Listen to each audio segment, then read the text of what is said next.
Panie, uprzejmie zapytujemy, kiedy pan minister opracuje normy zanieczyszczeń dla środowiska odnośnie zanieczyszczeń gazami? Można wyciągnąć Ustawa antydrogowa powstaje.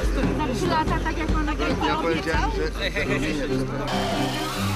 Could you please tell us what are your concerns? Pierwszy problem to jest koncentracja przemysłu szkodliwego dla środowiska, a więc przemysłowe fermy tuczu, zakłady utylizacyjne.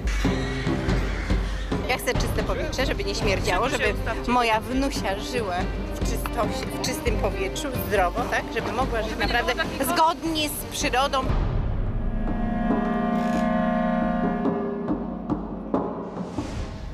I'm Tracy Worcester, and I've lived in the countryside most of my life. But whether it's in Britain or abroad, I've seen small family farms going bankrupt because of the arrival of giant factory farms. For years, I've campaigned against the destruction of rural livelihoods and to improve animal welfare. So these pigs have been foraging, getting rid of the bracken in a National Trust wood. This film is the story of my 4-year exploration into the global pig business. A journey which goes from the UK to the USA, South America and Poland. To find out where and how pork is produced, who wins and who loses. But you'll be lucky to find any of this information on the label. Thick pork sausages. But you can look everywhere on the packet. There is no indication where it comes from. Though you can buy high welfare pork in some UK supermarkets, if you want to pay less for your high welfare pork while paying your farmer a fair price and keeping your money in the local economy, it's best to go to your local farmer's market. They know the quality of the product because we have a direct relationship with our customers. If they don't like what we sell them, they'll come back next week and tell us. Oh, it's wonderful. It's marvelous. You should care.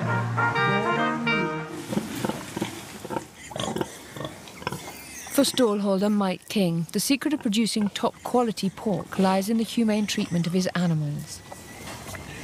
I think pigs, they're such intelligent, sort of inquisitive animals. They need to be active all day long, searching for roots and grubs and things like that. Whereas pigs in concrete boxes, they've got nothing to do all day long. They're totally bored. It's one of the reasons why I left that more intensive farming and decided to keep them like this.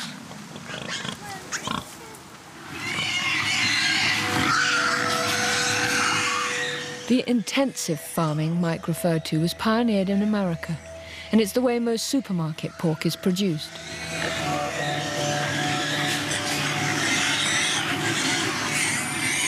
Early in my inquiry, I met up with veteran animal welfare campaigner Tom Garrett, who's opposed intensive livestock production ever since it began.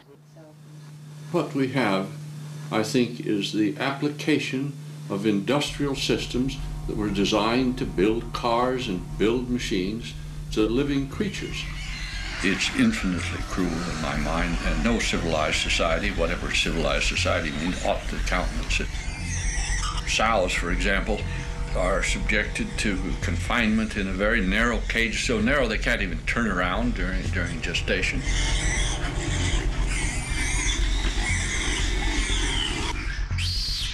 Workers in these installations cease to regard the animals even as alive, I think. They become habituated to cruelty, and eventually they become genuinely brutalized. I believe such cruelty happens when pigs are seen not as animals, but as an industrial raw material. But the more I've looked into industrial farming, the more I've come to believe that it's bad for our food, our health, and the livelihoods of rural communities. America's industrial pig farmers copied the chicken industry by cramming thousands of animals into a confined space. There are sometimes as many as 10,000 pigs in buildings like this, their waste dropping through a slatted floor. One of the workers I met told me what it was like working there.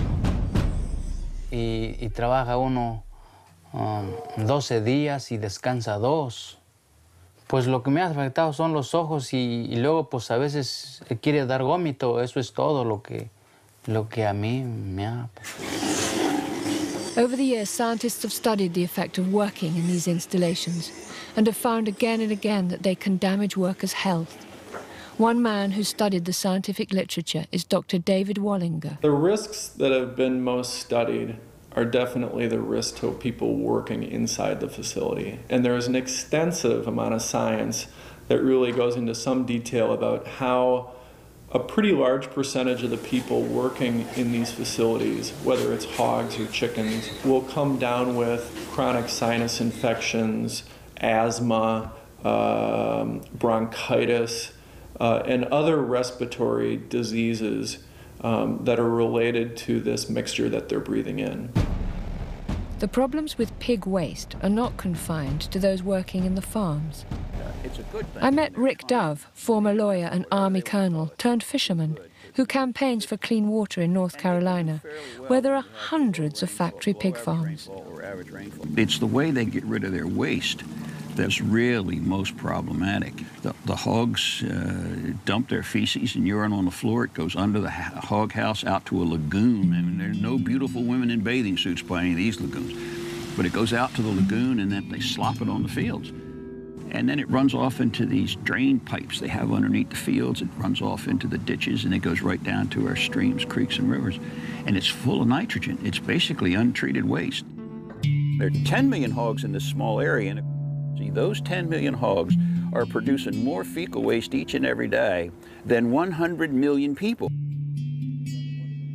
The first thing to realize when you're talking about the gases that come out of a big confined swine operation is that it's really a toxic brew, that there's so many volatile gases mixed in with dust, bacteria, and antibiotics, and they're all mixed together in a very, very complex mixture of some 300 or even 400 different substances. So that's what one is exposing a neighbor or a family or a child to. During my research, I visited people who live near giant pig farms. They came out and tested my water, and in a couple of days, I got a letter telling me not to drink my water, don't bath in my water, don't cook with it. And there's flies on the side of the house, all around the doors, all around the windows, great big greasy-looking flies. I have been to the allergy clinic for my allergies from this, trying to breathe. And it makes my eyes run, it makes my eyes puffy, it makes my nose run, it makes my throat sore. When it's spring, it just cuts your breath off. And you get like phlegm in your throat, your eyes start running, you know, and you just get a headache, you know, and you just really almost, I guess, just get angry because you can't breathe. In 2003, when the US government introduced new controls on spraying pig waste, it was estimated that 80% of the farms in the USA at the time were in breach of the new regulations. And in 2004, a scientific study found that many older lagoons in North Carolina were leaking waste and contaminating the water table. Throughout the 1990s, small farmers in America campaigned against the growth of big farms. Food has become a major profit-generating commodity and has spread onto a global playing field where food producers, workers, and consumers are reduced to pawns, manipulated by giant corporations. During the 1990s, large-scale meat processors bought up livestock farms. This vertical integration allowed the corporations to control the whole process from farming and slaughtering to packaging. The factory farms were now the main buyers of pigs. And as the price paid for pigs fell, many small farmers went bust. One survivor was Paul Sobocinski. They wanted to control the market, and they wanted to control about how livestock production was going to be raised, and they wanted to take more of the profits from production agriculture, take the profits the farmers made as independent producers and put them in their pocket. My tipping point, I think, was when I saw hogs go down to $8 a hundredweight in this country, worse than the Depression in the 1930s. And I saw that that pain, I saw that happen to farmers, that I knew that we had to fight back, that we had to stand up, or they were just going to roll over and take democracy, our freedom. Why is it when people are in bondage to their government, it is called tyranny? But when the oppressor is a multinational corporation, it is called efficiency. Opposition from farmers and environmentalists to the growth of factory farming had some small victories. In 2001, North Carolina banned processors from buying livestock farms, and also banned new-build factory farms from installing the lagoon and spray system. Around this time, many agribusinesses started to look abroad. One such company was Smithfield Foods of America, the world's largest pig producer and processor, with annual sales of almost $12 billion. It processes 27 million pigs a year, employs over 52,000 people, and from its US base has expanded to 15 countries. And a country to which Smithfield turned their attention was Poland, destined to join the European Union, and a country where land and former state farms were relatively cheap, labour costs low, and regulations light.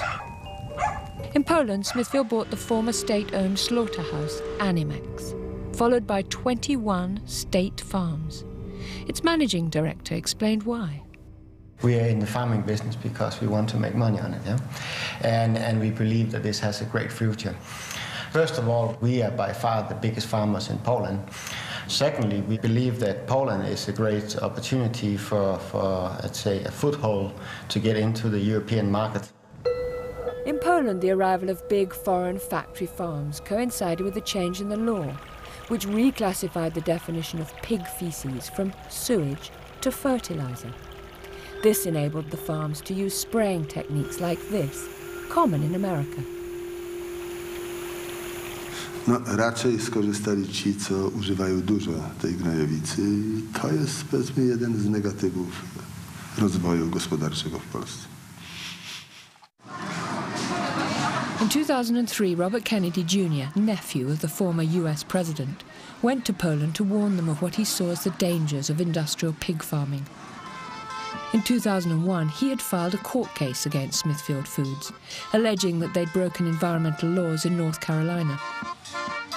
He obtained a settlement in which Smithfield agreed to enhance environmental protections at 260 hog production facilities. I feel the responsibility to come here and warn Poland that they're going to try to get away with something in Poland that people in the United States now recognize is a catastrophe. The arrival of factory farming in Poland was controversial. The Polish Senate's Agricultural and Environmental Committee held a hearing to investigate it. They invited evidence from both Kennedy and from Smithfield. Adopting the Polish system of production to meet these challenges requires capital inputs for the upgrade and modernization of both farms and plants. 20 years ago, there were 27,500 independent hog farmers in the state of North Carolina. Today, they've been completely replaced by 2,200 hog factories, 1,600 of them either owned or operated by Smithfield Foods. Smithfield controls 85% of the hog production in the state.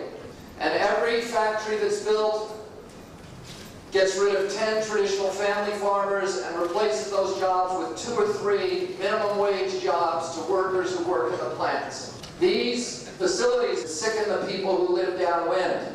Neighbors complain that they can no longer hang their laundry or sit on their porch during the summertime or plow their fields without becoming sick. There's now a moratorium on the construction of hog lagoons in the state of North Carolina. So here is a company that is coming to Poland and promising to modernize agriculture in Poland with a system that has been banned in the place where it was invented. Some of Kennedy's concerns seemed justified. In the same year he visited Poland, a government report was published which showed that all 14 Smithfield farms inspected had violated some regulations, either environmental construction, health, or veterinary. These included failings in the disposal of their waste, failure to look after their employees' health and safety, and the improper storage of dead animals. As in all companies in the world, we are making mistakes, but we are not, we are correcting the mistakes as soon as we make them. We are following all the Polish and EU regulations for farming, so we are not doing any additional pollution. On the contrary, we are really trying to protect it. In 2004, I decided to go to Poland to see the impact of the new foreign factory farms and the lagoon and spray system on the Polish environment, rural life, and the quality of its food, which was destined for consumers all over Europe. I started in northwest Pomerania, where there are a large number of farms that used to be owned by the Polish state. The first state farm that Smithfield's Polish company Prima bought in 2001 was Boszkowo, which by 2004 housed 17,000 pigs. My guide, Marek Kreider, of the Polish Animal Welfare Institute, introduced me to one of the local residents. For many years before Smithfield arrived, they'd been complaining about their local groundwater, believing it to be contaminated. Sam zacząłem chorować, między innymi zacząłem chorować po spożyciu wody. Could you tell me what specifically is the illnesses that people are getting around here? No, z tego co ja wiem, no to są to przede wszystkim ze strony przewodu pokarmowego, żołądek, poza tym jakieś zmiany na skórze. Also near Boszkowo, I heard locals' claims of what had happened to children who had swum in the nearby lake. No takie normalnie po prostu takie jako odrzucenie czy coś takiego. Czerwone się robi, bo nic drapie cię i to po prostu... Red skin, they got red skin. Nie ma tak jak było powiedzmy nawet 2 lata temu, gdzie się łowiło ryby i było zielsko, tak w tej chwili nie ma. Ryby nie tak. Ona dosłownie dzień leży. Za 2 godziny ona już jest nie do brania. Ona się po prostu rozchodzi. Śmierć ryba. I went to another village and heard about the smells. Here, another former state farm has been converted into a giant hog factory with 20,000 pigs on the fringes of a village. Każdy, kto przyjedzie, to się pyta, jak wy tu mieszkacie. To ja po chemii tak nie zwracam, jak ja teraz po tych zapachach zwracam. Locals weren't just concerned about the environmental impact of intensive pig farming. There was also resentment that people had lost control of their lives. Jak większość mieszkańców tutaj, myślimy o tym, żeby użytkować tą ziemię, ale sami, z korzyścią dla nas, dla innych mieszkańców i produkując przede wszystkim zdrową żywność. Niestety nie mamy takiej możliwości, ponieważ firma Prima sukcesywnie dzierżawi, wszystkie grunty dookoła tej miejscowości, właściwie w promieniu powiedzmy nawet 20 kilometrów. Nie, my się z tym nie zgadzamy i to jest nie do przyjęcia, bo to są typowe praktyki monopolistyczne. Czyli te ceny nagle spadły na żywiec, nie? Stopnia, że nikt krowy nie chowa ani świnie, a pole stoi utłoczone. Takie teraz rząd.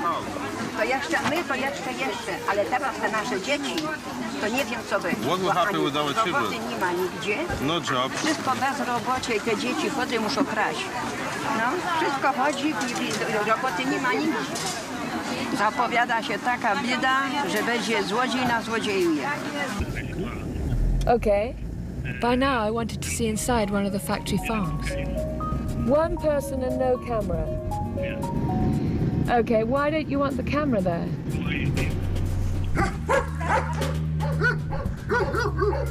I'd like her to follow and take a picture of the pigs inside the ventilation shaft. From there, will you? Yeah, quickly before anybody comes.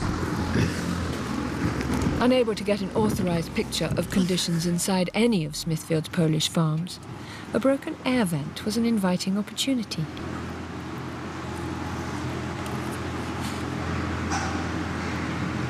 The hard, slatted floor deprives them of their instinctive rooting. Plus, there's no straw for bedding. Co Państwa tak interesuje tutaj? I think we should skedaddle. Shall I run with that? Where? Well, we don't want them to take our camera. Let's go. Let's leave. I wasn't allowed to film inside a farm, but I was granted an interview with the Smithfield manager, and I asked him what he thought of complaints from local people of illnesses from the farm's activities. I can understand that smell, but we are not aware about any illness or sicknesses of local people. If this is harmful, probably our employees who work with pigs, they should be dead already. You can find people which appreciate that we operate in the region, and some they are not happy. Majority it is connected with the jobs.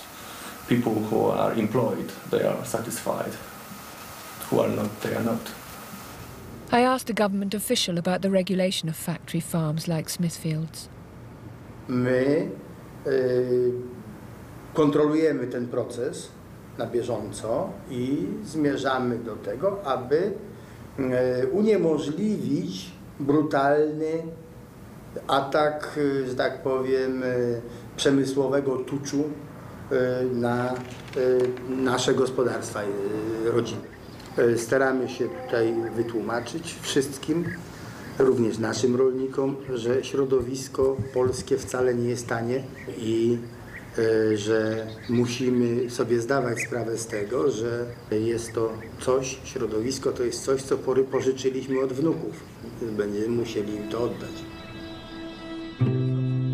Though I wasn't able to film inside a factory farm, after a tip-off, in 2005 an undercover team from Compassion in World Farming filmed at a Smithfield farm, showing what was in the stinking cesspit they called a lagoon. Is there a bigger stick? Take them out.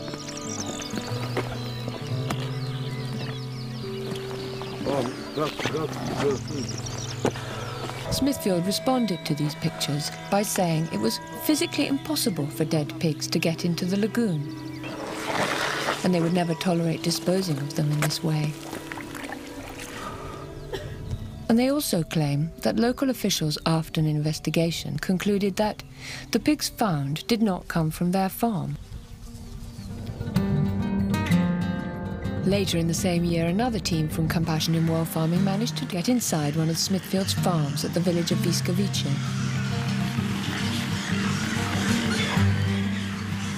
Pigs in factory farms are usually raised on bare slats, but even on straw they don't look healthy.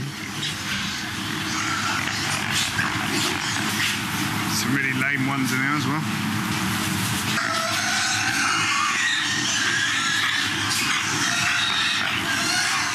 I asked Smithfield about these pictures, and they said that their pigs' health and welfare are their top priorities, and their Polish farms either conform to or exceed EU regulations. Although I've asked them twice, with regard to these particular pictures, they say that the allegations and the events described are absolutely false. I met a forester in western Pomerania who explained why villagers are complaining about living near two giant Smithfield factory farms. Okay, we'll walk now. Tworzenie i wylewanie gnojowicy na pola to odbywa się zwykle już od marca. No i praktycznie to trwa do listopada prawie bez przerwy.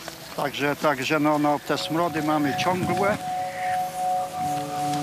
Jest to takie stopniowe zatruwanie, no bo przecież te gazy, które są w atmosferze, wdychając je codziennie, no to my w codziennym życiu codziennym jesteśmy w jakimś stopniu podtruwani, nie? Tak jak tutaj stojąc i przypuśćmy te smrody, siarkowodór, amoniak, metan, skotal, inne przecież, a poza tym, no a gdzie są drobnoustroje, bakterie? The next year, 2006, I was back in Wiskowice after I heard about a campaign by local people against the pig farm, which is right next to the village primary school. In North Carolina, you couldn't put 250 pigs within 750 meters of a school, but here there are 12,000 pigs. Szkoła jest oddalona od fermy około 150 do 200 metrów i najbliższym jest obiektem właśnie od tej fermy. I te dzieci często właśnie miały jakieś katary, jakieś łzawienie ucz, jakieś choroby alergiczne nawet. Jak zaczęły się żniwa, to nie mogliśmy otwierać okien i wychodzić na przerwy. Wszyscy się źle czuli, jak wracali do domu. There was a scientific study of the impact of the odours from the Wiskowice farm done 3 years earlier by Dr. Zbigniew Halet, an epidemiologist who had been Deputy Minister for Health and Chief Sanitary Inspector in 3 separate governments.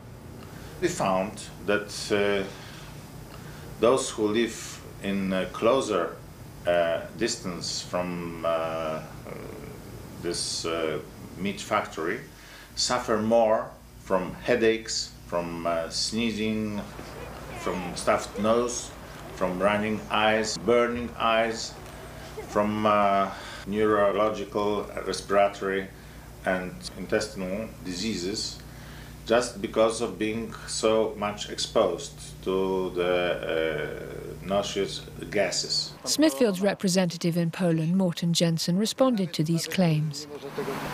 First of all, we are complying with all the Polish and EU regulation concerning any environmental issues with the plants. On top of this, we are a little bit,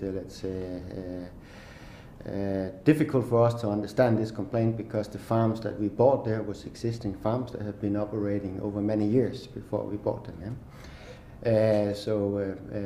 But if there is issues, we are definitely taking care of this, and we are, cooperating with the local authorities to solve those issues. More recently, Smithfield told me that allegations of air pollution had been the subject of proceedings, but had always been resolved in their favour. No danger to residents' health had been found to be associated with their activities. I asked the Minister for the Environment at the time why nothing could be done about the smells. Odnośnie zapachów nie ma norm, w związku z tym to jest poza możliwościami jakiejkolwiek kontroli administracyjnej. I tak samo to występuje, przepraszam, w Unii. Nie mamy standardów na zapach. Given the historic experience, the Minister from the Law and Justice Party was very critical of the way factory farming had established itself in Poland in the past. Wiele ferm funkcjonuje skażając środowisko, produkując żywność kiepskiej jakości, nie respektując przepisów weterynaryjnych, sanitarnych, dobrostanu zwierząt i tylko dzięki temu są względnie konkurencyjne. Polskie prawo musi być poprawione w tym względzie i precyzyjnie, zdecydowanie respektowane.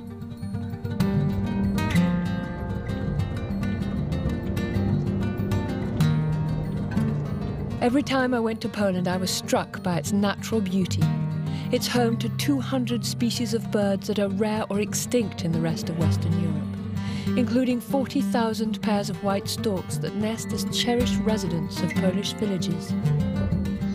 It has the only sizable virgin temperate forest left in Europe and the last herds of wild bison. Its rivers are still free-flowing and unpolluted. This is a tourist area famous for its crystal clear lakes. However, this is where there is a huge concentration of pig factories. We don't need such a companies. Tourism is the basic business for people who live here to earn money. I know our people are supporting me. The direction that we are planning and we want to go our development is tourism together with small agriculture. This is the way that people could achieve economical independence. If the experts are worried about pollution and the exploitation of the Earth's resources, shouldn't we be learning from Poland's traditional family farms and so protect them?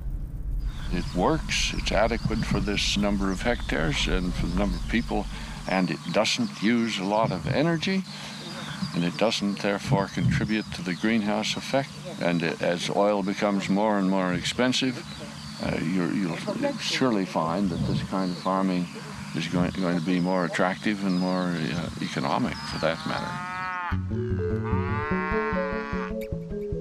Alicia Samley's farm has been in her family for generations.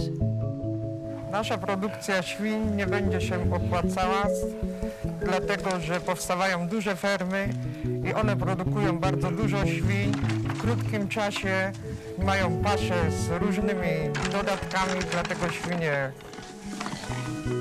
rosną krótko, nasze rosną pół roku i dlatego nie będzie się opłacać. Jak będą ceny spadać coraz niżej, to produkcja w ogóle nie będzie opłacalna.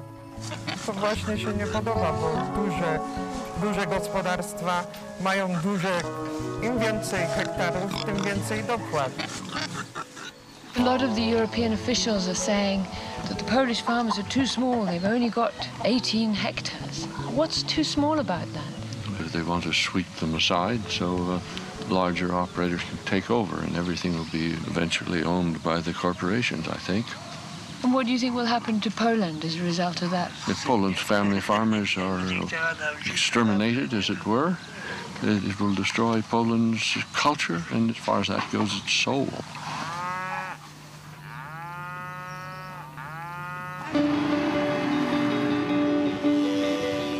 So it seems that economic development is not being determined by the needs of people, but by the need for companies to grow and compete in the global market. And believe it or not, you and I are helping to fund this. The European Bank for Reconstruction and Development, which is funded by governments, lent Smithfield $25 million to facilitate another $75 million from private banks. Smithfield benefited from a $100 million loan that was organized by the European Bank for Reconstruction and Development. This is taxpayers' money that's being applied to the expansion of Smithfield. We have a mandate, and this mandate is to promote transition in the former communist countries. We are not driven only by financial profit, but because we are driven by trying to set the way, basically trying to have a catalyst effect. And in that way, bring along with us then the private banks. The whole mission of the European Bank has been to industrialize Central and Eastern European agriculture. No question about that, and that has the effect of pushing out small farmers and independent farmers, and also the effect of opening it up to takeover by foreign corporations. Polish agriculture at the moment is not productive enough. Small farms are too small to be competitive. What would have happened if Smithfield would not have invested? I think for me this is the big question, the fundamental question. Probably that you would have the largest meat processor in Poland, being liquidated, disappearing. Would that be a good thing for the Polish farming industry or not? So the European Bank for Reconstruction and Development has government officials from 60 countries on its board. So it sets the development pattern. But for who? For you and I, the electorate, the consumer, or for giant corporations and the private banks that invest in them? I moim zdaniem to jest również przejaw pewnej nieuczciwej konkurencji w stosunkach międzynarodowych. Polscy rolnicy produkujący żywność znacznie wyższej jakości, lepsze, mają o wiele większe problemy i trudności z dostępem do łatwych, tanich kredytów na rozwój swoich gospodarstw, czyli tu konkurencja nie jest równoprawna. Śmiem twierdzić, że ta konkurencja jest konkurencją zaburzoną. I wanted to find out who's driving this economic ideology which promotes big business at the expense of small farms. So I went to see economist Bernard Lietaer, a former central banker and successful currency trader, now a university professor. The financial institutions are running the show. The governments are all indebted to them. In the United States, a third of all contributions to political campaigns are done by the financial institutions. So there's no chance that they would change the rules of the game. I would compare the money system as a ring that we put through our nose, and it leads us where it wants to go. We forgot that we created the ring and that we put it there. So this taxpayer-funded restructuring and modernization effectively means the end to family farming. which produces good animal husbandry, good quality food, satisfying work, and protects the environment. Górę i potem tu w tym śrutowniku się mieszalnika i jest swoja pasza, nie? To znaczy śruty, pszenicy, żyta, zmieszanych różnych. Potem się dodaje czy ziemniaki, czy zielone. W zależności od pory roku, co my tworzymy na tym gospodarstwie. To są naturalny sposób karmienia świń.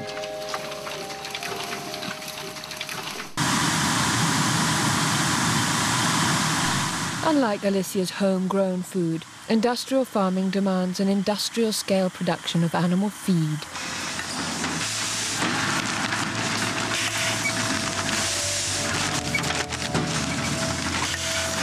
You have to be competitive, and I don't think you can really be competitive on a small farm producing your local feed in a way your grandfather has been doing, and still being able to produce it in a competitive way to the big companies like ours. Cargill is one of the world's biggest suppliers of pig feed, one of the main ingredients of which is soya, and much of this comes from South America, including the Amazon rainforest. Here, as in Poland, small farmers pay the price of industrialization, provoking widespread protest.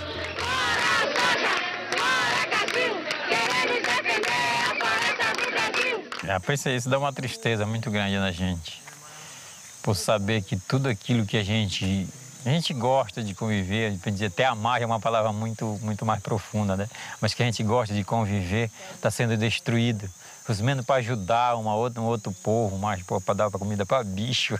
Que este povo ele seja solidário a nós e que dê basta nesse consumo dos produtos que são oriundos da Amazônia, principalmente soja. In 2006, following pressure from their customers in Europe and Greenpeace, Cargill and other key traders agreed not to purchase soya from newly deforested areas in the Amazon.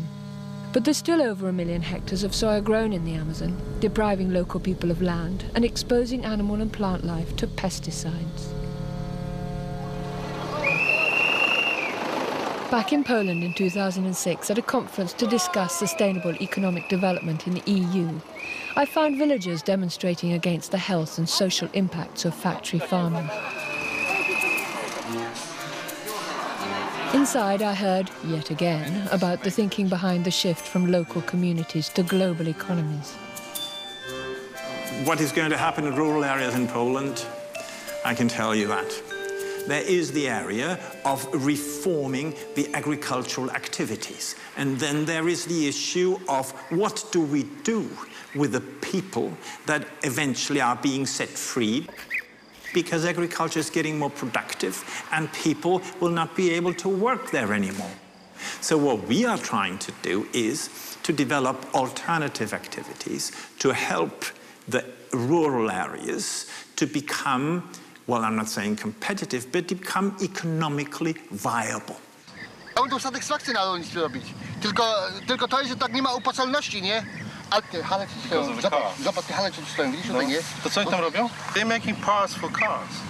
Wow, I suppose that's development. Come on, boys, get off the land and get a job making car parts. The foreign retailers came to Poland in the early 90s and provided a growing market for industrially produced pork. Outside one supermarket, a disgruntled customer told me what he thought. Nic w smaku. Tak jakby wszystko było na czymś robione. Stacje te chemikaliów. Under the onslaught of big retailers, many farmers' markets and small shops have disappeared, but some are clinging on. Proszę bardzo. Klienci moi zapewniają mnie, że mięso moje jest bardzo dobre i w supermarkecie kupili raz czy dwa i skończyli już kupowanie z mięsem, bo mówią, że to niesmaczne, gumiaste mięso. Here in Poland, the people prefer meat from such a small farms. People know that have to apologize for the word that I will use, but people knows that the meat from pig factories is bullshit. No moja przyszłość już z góry będzie stracona. Nie mam szans ich przebić cenowo, nie mam szans w ogóle, za duże są, zjedzą nas po prostu. When I revisited Bolesław's Grodziec, he explained how powerless he felt in the face of the advance of industrial agriculture. My nie mamy żadnego wpływu na to, że ta firma nam szkodzi. Nawet na dobrą sprawę nie mamy gdzie się poskarżyć, że ta firma robi nam krzywdę. No, a to wynika tylko z tego, że ta firma jest duża, że jest ogromna. Gdyby ona była mniejsza, pewnie jej wpływy byłyby mniejsze. Właśnie to bardzo dobrze to powiedział. To jest ta ogromna korporacja, która gdzieś tam przyjechała. Dla nas to jest dosłownie, to jest inwazja. No. To jest pająk, który siedzi na całej kuli ziemskiej. Widać, w jaki sposób, czym jest ta globalizacja. To jest coś ogromnego, które wysysa soki z tej ziemi, z ludzi. To jest taki ogromny pająk, pasożyt taki, który żeruje tutaj na nas. In 2008, Polish farmers were on the streets again. Będziemy żądali zamknięcia tych dużych ferm w Polsce, no i tego dzikiego importu. Oczywiście dzisiaj największym problemem w produkcji trzody chlewnej jest największa korporacja na świecie, jaką jest Smithfield Woods, który przejął polski Animex w roku 99. 30% niżej cen kosztów produkcji dostajemy teraz. Czyli dokładamy z własnych kieszeni, żeby sprzedać, żeby utrzymać nasze rodziny, to musimy, nie wiem skąd, teraz musimy chyba jechać do Anglii albo do Irlandii, zarabiać, wszystko pozamykać. Nie wiem, czy pójdę na emeryturę, czy się powieszę, czy co zrobię, czy wyjadę. So-called cheap meat from factory farms has flooded every market in the EU. And Smithfield has ambitious distribution plans for the UK. In 2008, its webpage, using a bit of artistic license with a pig on grass, announced their aim to dominate, or in their own words, to be the preferred supplier to the UK retail and food service industry. To you and me, that's restaurants, schools, prisons, hospitals, etc. So I went to America to check out what Britain's supermarkets could look like. Smithfield,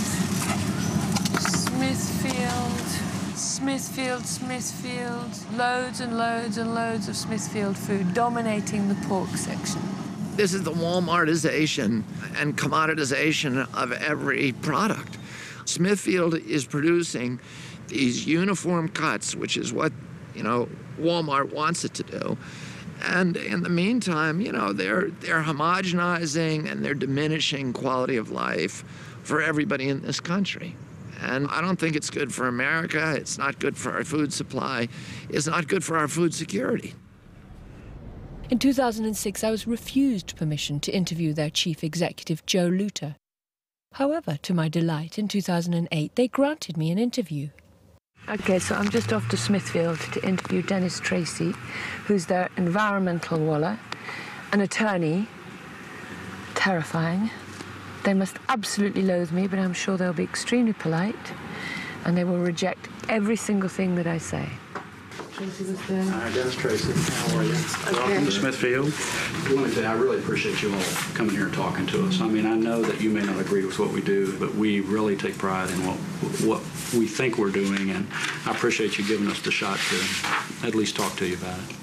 If you've got 10 million pigs, and the research that I did, and you could question this, but that they defecate 10 times more than a human being, you've got the equivalent of 100 million people defecating every day in a very small area. Surely we've got to understand that there's going to be a hell of a lot of people who are suffering from the stench, and whose fishing and whose swimming in the rivers is going to be jeopardized by that system. The system is operated in a way that is not supposed to allow that. As far as things running off into the water, if that happens, that's against the law and it's wrong. Over-applying this material to the field is against the law. Having it drift onto somebody's property is against the law. We go out of our way and go to extraordinary lengths to make sure that we have a system in place that doesn't allow that. My feeling is if the big industrial producers, gosh, there's a whole bunch of them. I think Smithfield's the largest. But if all of these big guys who have industrialized this practice were made to pay the full cost of environmental protection and disposing of their waste, any family farmer in America, any family farmer in this world, I think, could outcompete them at the marketplace. The destruction of the small farm wasn't casual, it's systematic. It is the intention, it's the way that they make money, it's the design of this industry. Once a company owns both the slaughterhouse and some of the farms, it destroys the capacity of the farmers to organize and to form those cooperatives. And ultimately, it's the end of the independence of farmers. And they're no longer what we call farmers in this country, they're what they call serfs in Europe. They are no longer in control of their own lives. You say that it's a natural progression that 20,000 independent farmers should go. Is it not related to the fact that you opened an enormous slaughterhouse and therefore could decide who you buy your pigs from? Well, you can argue that, certainly. I think the common misconception that a lot of folks have is that companies like Smithfield go into our conference room and have a big discussion about how we're going to dominate the market and run people out of business and then sell our wares to the marketplace, and that just isn't so. We are responding to what our customers ask for, which is large quantities of meat products in a very short period of time, and they want it. And they want it in a particular cut, in a particular fashion. You're talking about the retail outlets. That's your customer. Yes, not the consumer. No. I'm talking about the customer, either the grocery store or the restaurant, whoever it may be. Smithfield is one of the biggest food companies in America, and like many big companies, is a regular contributor to politicians in the states where it operates.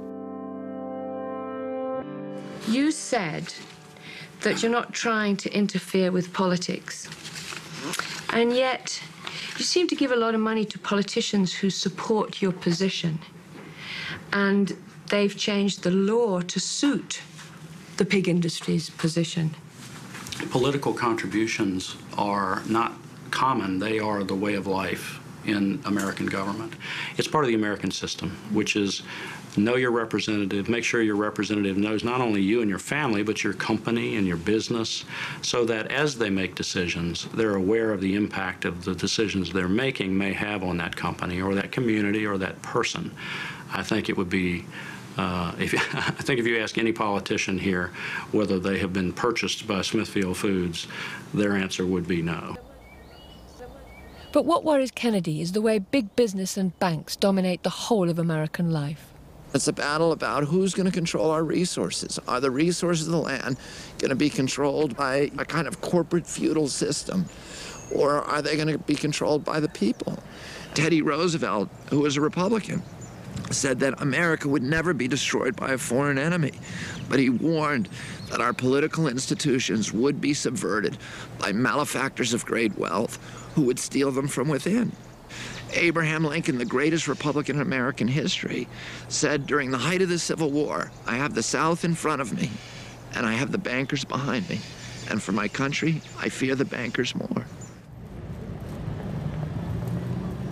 The arrival of corporate power in agriculture in the UK has pushed farmers off the land and onto the streets. In 2008, pig farmers from across the country besieged Downing Street. We already know in this country we've lost 40% of the herd in the last 10 years. And I think if this continues and we don't get support, particularly from the supermarkets, then we're going to see another drop of equal proportions, maybe more. As our production's gone down, imports have gone up. And we know from all the work that we've done that 70% of those imports would be illegal to produce in the UK on the grounds of animal welfare. In most EU countries, it's legal to keep pregnant sows permanently in stalls like these, although they've been banned in the UK. How can they possibly sanction pork to come into this country reared on lesser welfare standards than they force us to do? How can that be right? At the Oxford Farming Conference, I spoke to David Cameron, who, when in opposition, seemed to think it was possible to protect our farmers. Yes, we should be an open, global, free trading economy. That's what Britain has always been. but it should be on the basis of rules. And I made the particular point about animal welfare, that just as we don't accept cars that aren't meeting our emission standards, so we shouldn't accept food that doesn't meet welfare standards. However, there's no sign of any restrictions on lower welfare imports from his government. Hands up for some peck ham. Anybody? Over half the pig meat sold in Britain now comes from abroad, like this tin from Smithfield Foods. But it's not just tinned meat. Look at this boast, which I found on the Smithfield website in 2008. If you've ever had Spanish chorizo, Polish wajewsko or French saucisson sliced at the deli counter, it might well have come from a Smithfield company in Europe. As a consumer, I'd like to see labels on these Smithfield processed pork products saying exactly how the animals had been raised. However, because there's no legislation requiring it, so there's no animal welfare information on any of these famous brands either. If you want to support farmers in your own country, look for your country of origin label. And if you want to buy high welfare pork, for example in the UK, look for the Freedom Food label, as the pigs have straw. Better still, look for free range, organic or outdoor on the label. It's particularly important to buy high welfare pork because of the emergence of antibiotic-resistant bacteria, as explained by farmer Richard Young. One of the big weaknesses of the system is a heavy dependence on antibiotics and the fact that that causes infections which can spread from animals to humans, such as Salmonella, E. coli, Campylobacter, and even MRSA. And in the Netherlands, for example, where the most research has been undertaken, 40% of their pigs are carrying a strain of MRSA that can pass to humans. It's been spread rapidly on the pig farms because the antibiotics that are being put in the pig feed are actually selecting for it. That means they kill off the other bacteria which might provide some natural competition, but they don't kill off the MRSA because the MRSA is resistant. Meat which may appear very cheap is in fact very, very expensive, and in some cases that could be at the cost of our own lives. We haven't had a new type of antibiotic, a new class of antibiotics for more than a decade now, and it's very difficult to see that we're going to find new antibiotics that would have the same effect as ones that we've had in the past, such as penicillin, which has saved millions of lives down the years. There just isn't that level of research into finding new agents. So I think we have to be more careful with the ones that we have now and how we're forcing the evolution of these strains, such as these MRSA strains, to become increasingly resistant to the antibiotics that we have, because there won't be anything left in the cupboard in a few decades down the line, which may really point to a less intensified system of farming where body mass increases are not the prime driver. It's not all economics, and we are having a long view in terms of human health. The consumer ultimately has the power. They can say whether they buy cheap pork, that they don't care where it's produced or how it's produced or the quality of it. Ultimately, if the consumer refuses to buy that and prefers to buy meat which is a high welfare standard, produced in an environmentally sensitive way, then we'll be onto a winner, you know. I would prefer that our food policies are decided locally, but unfortunately they're not even decided nationally. They're decided in the European Parliament here by our MEPs. But it is possible to change our food system by informed consumer choices and by supporting the politicians who are looking for more local production for local consumption. One such MEP is José Bové, once a farmer himself and spokesman for Via Campesina, which represents 150 small-scale farmers' organisations from 70 countries. He's now battling for farmers' rights in the European Parliament. Qu'on stoppe la concentration et qu'on intègre à la fois le bien-être animal, la question de la santé et la question environnementale à l'intérieur de ce système de production. Si cela est intégré dans le système de production, ce type d'ateliers gigantesques industriels ne pourront pas continuer. Donc il faudra interdire de manière claire l'élevage industriel concentrationnaire à l'intérieur de l'Europe. Part of the puzzle is that people buy locally. That is a very potent form of activism, to say to the Walmarts of the world, we're not going to buy from you. We're going to buy in the local farmers market. You also need to sue the polluters. You need to demand your government enforce the law against them. You need to pass legislation that makes it very clear that they can't come into your communities and displace, you know, the traditions and the values that your country holds dear. And all of us, you know, we had an American Revolution in this country to create democracy.